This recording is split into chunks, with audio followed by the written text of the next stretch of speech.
The documentary Sons of Lwala follow Fred and Milton Ocheng from their home village in Lwala, Kenya, to medical school in the United States and back home as they build their village's first health center. The Seattle screening raised almost $10,000 for the clinic. The documentary follows them on their journey kind of back and forth from Kenya to Dartmouth onto medical school and back to Kenya, and talks about the development of the clinic. So the goal from a kind of business perspective would be to raise funds for them.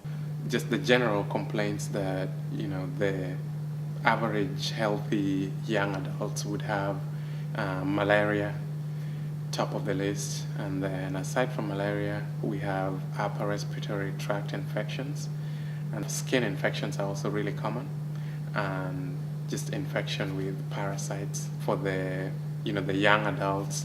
HIV, TB become more of a debilitating problem. They treat thousands of people a month, which is pretty incredible given the fact they don't have power.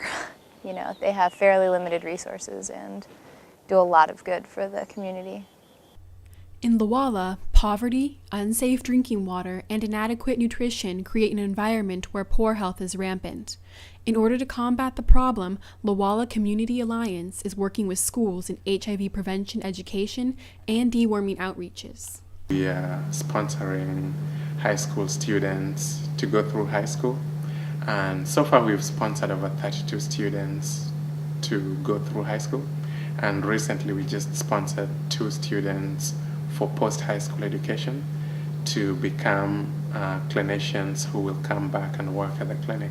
And build the clinic when they were in medical school. I mean, how many medical students have time to devote to building a clinic, much less a clinic that's on a different continent? Fred and Milton are where they are because of the time and effort, blood, sweat, and tears that they've put into this. Right now we are partnering with local middle schools here in the US who are raising funds to support students back in Kenya to go to high school.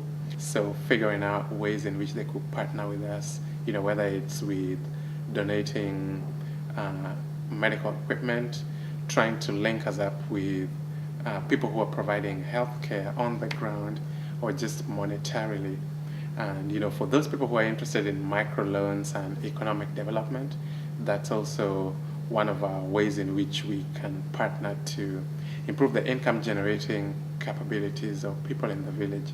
So I think just being educated about what we are doing and then figuring out creative ways in which we could partner would be the best way to be involved. I mean, this is a labor of love for both of them and a testament to what incredible people they are.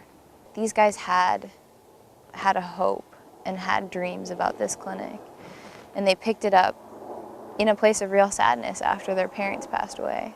Asante sana, so that means thank you very much, because we just have so much to be thankful for, and I think that would be one word I would love for people to know. So asante.